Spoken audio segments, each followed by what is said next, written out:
जयकारे लगाएंगे।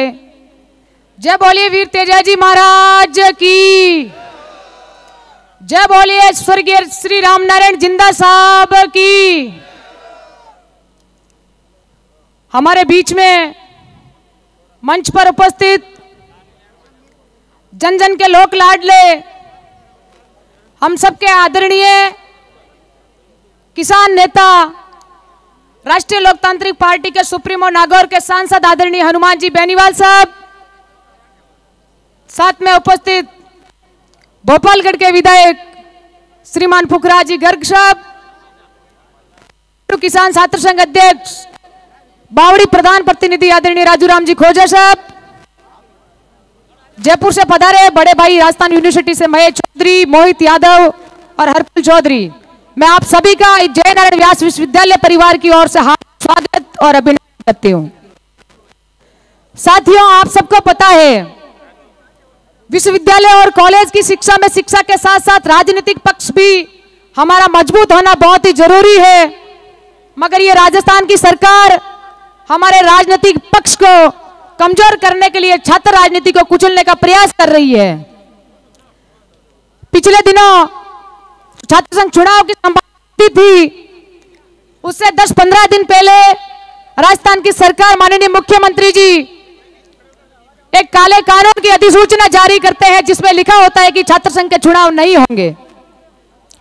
साथियों, छात्र संघ का चुनाव नहीं होना ये आम परिवार, किसान परिवार से आने वाले छात्र और छात्राओं की राजनीति को कुचलने का कार्य है, उनकी राजनीतिक हत्या का काम है। इस लोकतंत्र की हत्या को ये प्रदेश की तमाम छात्र शक्ति कभी बर्दाश्त नहीं करेगी, इस फैसले को हम स्वीकार नहीं करेंगे। साथियों, इन्होंने जो इस फैसले को लिया उसमें 2-3 आधारहीन तथ्य इन्होंने शामिल किए। पहला तथ्य इनका यह था कि संपूर्ण विश्वविद्यालय के कुलपतियों से वार्ता की, कुलपति नहीं चाहते कि छात्र संघ चुनाव नहीं हो।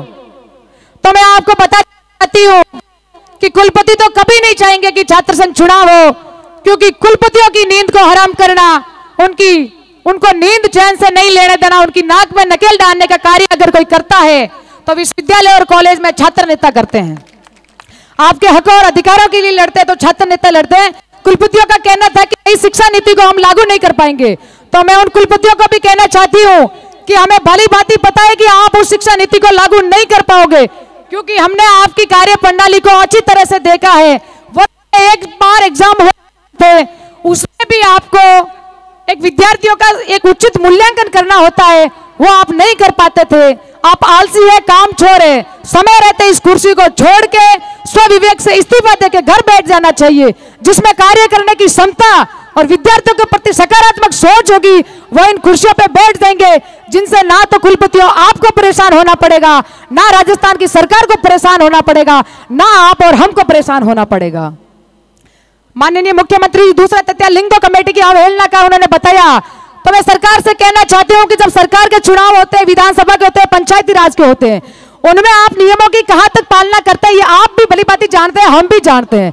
माननीय मुख्यमंत्री जी, आप तो स्वयं प्रदेश के कोने कोने में अरबों रुपए खर्च करके जो पोस्टर और बैनर का खर्चा कर रहे हैं वो भी आपके नियमों में कहां तक सही है, इसकी ओर भी अपने आप को ध्यान आकर्षित करना चाहिए। माननीय मुख्यमंत्री जी को वो दिन भी याद दिलाना चाहती हूं कि आप जिस पद पर अभी विराजमान है उस पद तक पहुंचने के लिए जो आपने छात्र संघ चुनाव का सहारा लिया था, पहली सीढ़ी आपने छात्र संघ चुनाव को लड़के क्रॉस की थी, वही आज छात्र संघ चुनाव लड़ने के लिए हम भी छात्र नेता विश्वविद्यालय के मैदान में हैं। आप उन बातों को भूले नहीं। जैसे आपका भविष्य छात्र संघ चुनाव से ऊंची राजनीति का जुड़ा हुआ था, वैसा का वैसा हजारों हजार किसान परिवार के बच्चों का जुड़ा हुआ है। माननीय मुख्यमंत्री जी, आपके इस फैसले को हम स्वीकार नहीं करेंगे। यह प्रदेश की तमाम छात्र शक्ति, इन्होंने लिखा है कि 2 मिनट का समय है।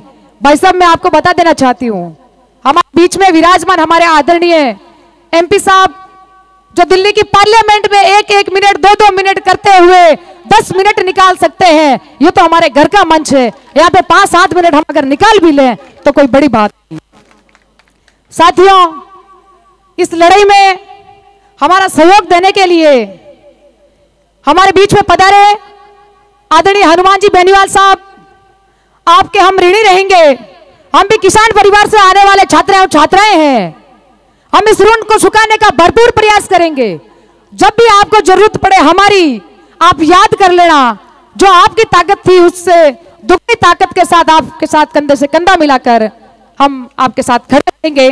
सरकार के लिए 2 पंक्ति। आसमान बेरंग है बेरंग ही सही, धरती तंग है तंग ही सही। हम तो लोकतांत्रिक तरीके से अमन चाहते हैं, जंग नहीं, मगर सरकार की जिद है जंग, तो साथियों जंग ही सही, जंग ही सही। इसी शब्दों के साथ मैं मेरी वाणी को विराम देती हूं।